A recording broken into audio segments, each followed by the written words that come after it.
வணக்கம் மக்களே, இது ஜிவிஜிஎஸ் வியூ. நான் உங்கள் குரு விஷ்ணுகிரி. இன்றைக்கி என்ன ஒரு முக்கியமான விஷயம் பார்க்க போகிறோன்னா, HAL என்று அழைக்கப்படக்கூடிய இந்துஸ்தான் ஏரோநாட்டிக்கல் லிமிடெட் இந்த கம்பெனி இந்தியாவின் 5ஆம் தலைமுறை போர் விமான உற்பத்தியை அவங்க கையில் கொடுக்கறதுலேருந்து கவர்மெண்ட்டை அவங்கள விலக்கி வச்சுருக்காங்க. ஸோ அந்த விஷயத்தை தான் பார்க்க போகிறோம். வாங்க வீடியோக்குள்ளே போகலாம். AMCA அப்படின்னு சொல்லப்படக்கூடிய ஒரு திட்டம். AMCAனா என்ன அப்படின்னா, அட்வான்ஸ்டு மீடியம் காம்பேட் ஏர்க்ராஃப்ட். அதாவது என்னென்னா, போர் விமானம், ஜெட் விமானம் சொல்லுவோம் இல்லையா, அதில் போர் விமானம், அதில் 5ஆம் தலைமுறை போர் விமானம். இதை உற்பத்தி பண்ணுறது இந்தியாவுடைய ஒரு 20-25 வருஷத்துக்கு கனவு. அதில் ரொம்ப முக்கியமான ஒரு கம்பெனியாக இருந்தது அரசு நிறுவனமான HAL அப்படின்னு சொல்லப்படக்கூடிய இந்துஸ்தான் ஏரோநாட்டிக்ஸ் லிமிடெட். அவங்க தான் கிட்டத்தட்ட மோனோபோலியாக இருக்காங்க. ஒரே நிறுவனமாக இந்தியாவில் இருக்கக்கூடிய போர் விமானங்கள்லாம் தயாரிக்கிறதுக்கு முயற்சி பண்ணிகிட்ருக்காங்க. தேஜஸ் அப்படின்னு சொல்லப்படக்கூடிய விமானத்தில் இப்போ அவங்க தான் தயாரிச்சிட்ருக்காங்க. ஆனால் என்ன சிக்கல்னால், மற்ற கவர்மெண்ட் நிறுவனங்கள் மாதிரியே இதுவும் ரொம்ப ஸ்லோவாக இயங்கிட்டுருக்குன்னு ரொம்ப வருஷமாக குற்றம் சாட்டிகிட்டே இருந்தாங்க. அவங்களுக்கு கொடுக்கப்பட்ட டார்கெட் எல்லாம் தாண்டி போகுது, அவங்க சரியாக டார்கெட்டில் முடிக்கிறதே இல்லை அப்படின்னு சொல்லிட்டு.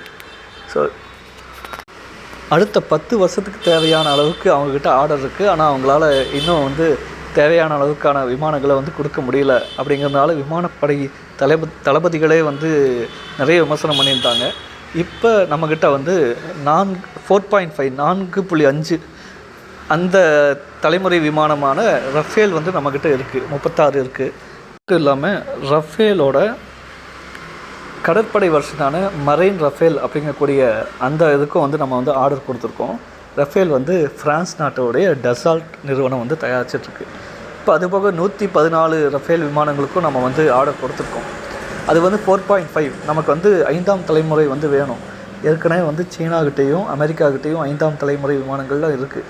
சீனா தான் தயாரிக்கிறது அப்படியே டைரெக்டாக பாகிஸ்தானுக்கு கொடுத்தது. ஸோ பாகிஸ்தானும் அந்த விமானத்தில் இப்போ வச்சுருக்காங்கிற அர்த்தத்துக்கு வந்துட்டாங்க. இப்போ இந்தியாக்கிட்ட இல்லை, 4.5 தான் இப்போ ஆர்டர் பண்ணியிருக்கோம். இப்போ 5 வரணும் அப்படின்னா நம்ம உற்பத்தி பண்ணணும்.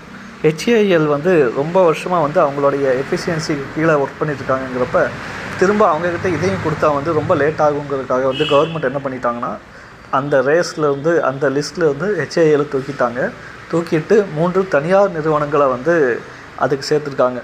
ஒன்று பாரத் ஃபோர்ஜ், இன்னொன்று L&T, 3வது டாட்டா. இந்த 3 நிறுவனங்களுக்கும் இவங்க ப்ரோட்டோடைப், அதாவது மாதிரி உருவாக்குறதுக்கான டைம் அவகாசத்தை கொடுக்குறாங்க. அவங்க அந்த மாதிரிகளை உருவாக்கி தர்றதில் எந்த நிறுவனம் சரியாக இருக்கோ அந்த நிறுவனத்துக்கிட்ட இவங்க உற்பத்தியை கொடுக்கலாம் அப்படின்னு சொல்லிட்டு முடிவு பண்ணியிருக்காங்க. அதாவது அரசு நிறுவனத்துக்கு தான் கொடுக்கணும், அது பாதுகாப்புக்கு உகந்ததுங்கிறதுலாம் உண்மை தான். ஆனால் அரசு நிறுவனம் வழக்கமான 9 to 5 ஜாப் அந்த ஒரு மென்டாலிட்டியிலே இருக்கிறதுனால தான் இந்த பிரச்சனை வந்திருக்கு. ஸோ இதை பற்றி நிறைய தகவல்கள்லாம் அடுத்தடுத்த வீடியோக்களில் இதை பற்றி பார்ப்போம். நன்றி, வணக்கம்.